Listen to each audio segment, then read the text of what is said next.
Okay, here we are with Elyssa East. Did I say it right? Yes. It's not Elyssa. No, it's Elyssa. Elyssa. Like Melissa without an M. Yeah. Yeah. And you wrote Dogtown, Death and Enchantment in a New England ghost town. In a New England ghost town. Yeah, it's a mouthful. Yeah, it's quite a bit. Is that the whole title or is it just Dogtown and then the second part is separate? The second part is a subtitle, but I actually prefer the full title. Not just Dogtown, but Dogtown, Death and Enchantment in a New England ghost town. And part of that is because it gives you context that this is New England. There's that other Dogtown that people know of in Southern California from those films Dogtown and the Z-Boys and Lords of Dogtown. So, this anchors it more that this is New England. Exactly. Yeah. And where are you from though? Because the book is so detailed with Gloucester history of this particular spot in Gloucester and everything, but you're not from here. No, I'm from Georgia. Georgia. Yeah. And I know how you came to want to write about this book and tell this story. But for the people that are watching the video, why don't you tell them how a girl from Georgia wanted to do this particular story? Sure. So I actually went to college in Oregon, and when I was in school, I had this college painting class that I had to pass in order to graduate, and I was a really bad painter. So we had to reproduce a painting as a still life, and I knew that I was destined to fail. So I went to the college library, and I pulled off pretty much all the art books off the shelves, and looked for the most obscure painting I could find and something that I could reproduce with, vegetables and actually paint it. And I found this painting of Dogtown by Marston Hartley. He's an American modernist painter from Maine, and he painted Dogtown, and in 1931 he claimed it changed his life. And I was really fascinated by his painting. I actually was able to make a decent copy and pass my class and graduate, which was a big deal. And then I was later living in Maine, and I was just I remembered that story, and I remembered that there was this place called Dogtown. I thought, based on the painting, that it was somewhere not in America, like the Outer Hebrides or far-flung, Narnia. Yeah, exactly, sort of Nova Scotia. And then I realized that it was nearby, and so I came here first from Maine and started, checking it out, looking for Hartley's paintings. So that's how that happened.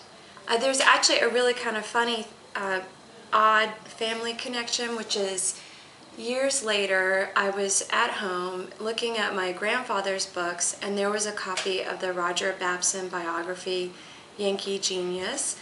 And it turned out that my grandfather was a big follower of Babson's, and my grandparents had actually traveled to Babson Park, Florida to see where Roger Babson lived. Oh my goodness.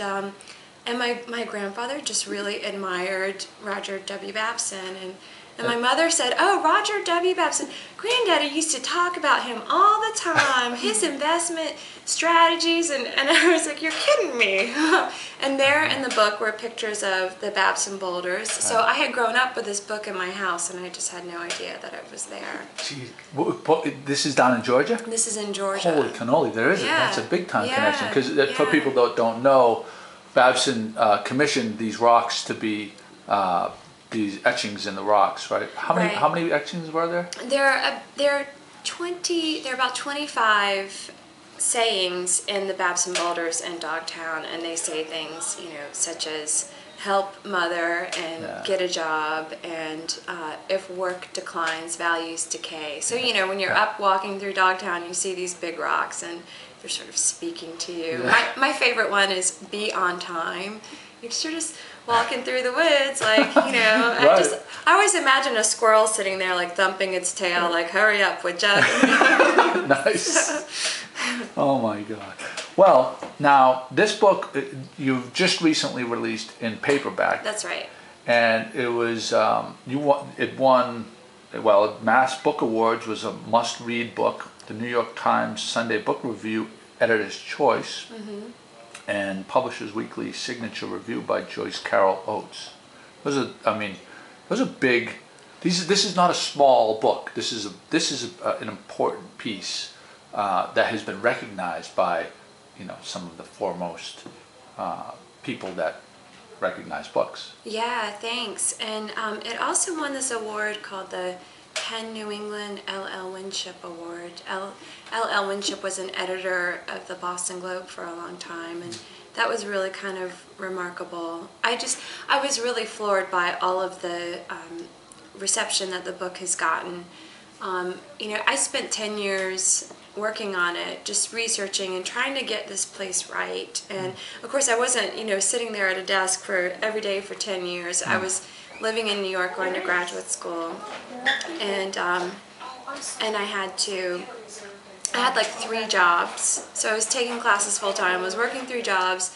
I came up here whenever I could, and you know, but it did take a long time, so it was very gratifying to have such a positive response. Yeah, you put that much work into something like that. I mean, that's a big part of your life. Yeah. Yeah. Well, so now the journey to becoming a writer has to be one of, because there's so many people that write. Just like there's so many people that paint, there's so many people that take photographs. In this day and age with digital media, to be recognized, do you feel fortunate, or was it hard work, or what do you feel like when Simon & Schuster picks up your book the first day? Like, I mean, when you find out you're going to be is this your first published book? Yeah, it's my first book. Wow. And well, I think it's a combination of I really think a lot of it is hard work. I mean, I'll say that much.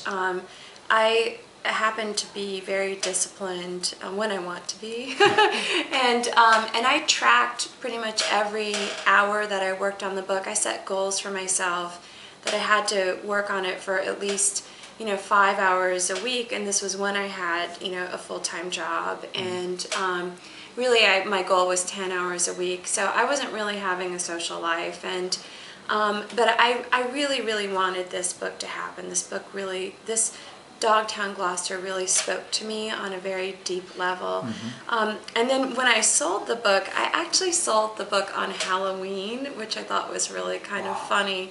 And I remember that day because I was actually, you know, I was at work in New York at my desk, and I got the phone call, and I just sort of stood up, you know, I popped my head up the top of my cubicle, and I felt like, you know, a little you know, a rabbit or the hamster in the cage, and I was like, I just sold my book. and it was just this really kind of surreal day, and they were like, go, leave, go celebrate. Go. Right? So, you know, I just kind of walked around New York for a while, and I didn't really know where to go and what to do. I ended up sort of lost, and because it was one of those things where when you get the news, it's something that you've wanted so long, and you almost didn't think that it could ever happen. So when it happens, it's just sort of a shock. Surreal kind of feeling? Yeah, it was very surreal. I remember the color of the sky that day. Somehow, you know, I just kept walking up Park Avenue, and my office where I worked was in the 20s. The next thing I knew, I was somewhere near Bloomingdale's, and I was like, this is weird, you know?